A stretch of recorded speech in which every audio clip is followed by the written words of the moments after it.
Hey, Brian Whitaker at Woods Ranch, and I'm doing one of the most favorite things, probably the favorite thing I like to do. I hope whenever and wherever you're watching this, sometime soon you're able to do your favorite thing, because this is one of the reasons I like it up here where we live. Is these days you just can't beat them. I sometimes wish I could clone days. It's October 22nd, and it's a Sunday morning here, and it's the leaves are starting to really get pretty and change. They're a lot later this year, which is nice. In fact, 3 years ago we had about 2, 3, 4 inches of snow. That's pretty uncommon to have that much, especially stick around this time of year, but you never know what you're going to get. Beautiful 60-degree day with barely a breeze. Yesterday it was windy and cloudy, and I always call them November clouds. They just have a different look. But this morning,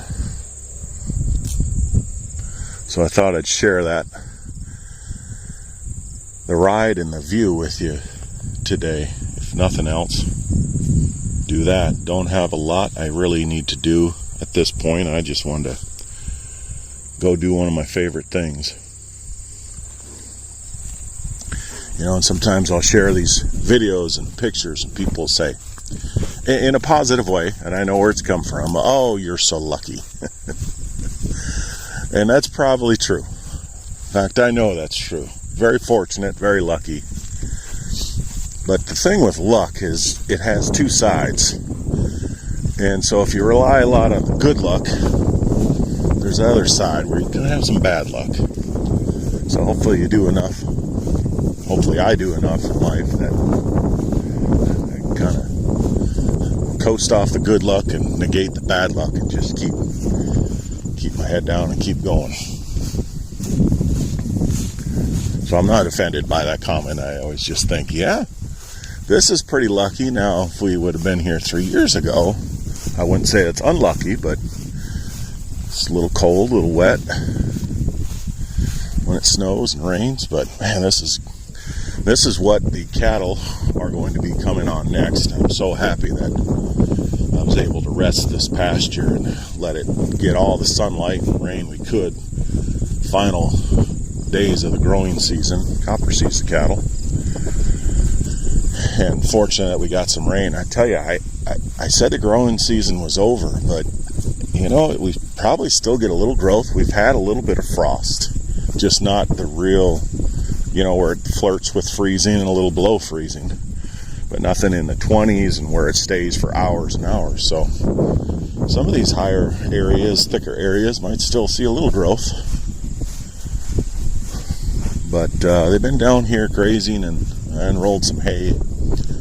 Looks like they're ready to be moved. And then that'll be it for this season grazing down there.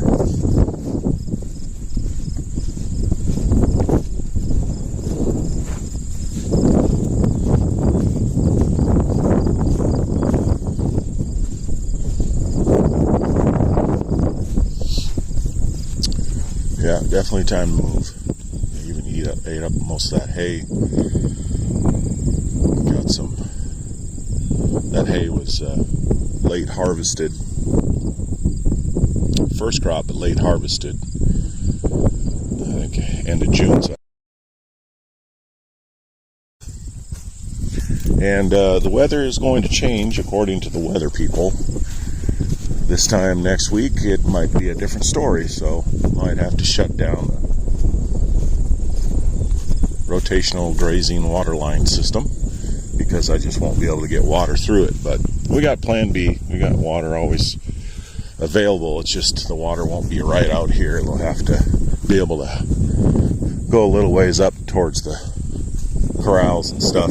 No big deal. It's just kind of another sign that, okay, winter's coming. Your water's done. for the rotational part, but they can still stay out in this pasture and graze. They just have to walk back. Even this pasture has grown. I didn't think it would grow since it took them off, but there's a little bit of growth, a little bit of greenness still, which is just incredible this time of year. Certainly can happen, but it can certainly be brown and frozen and snowy.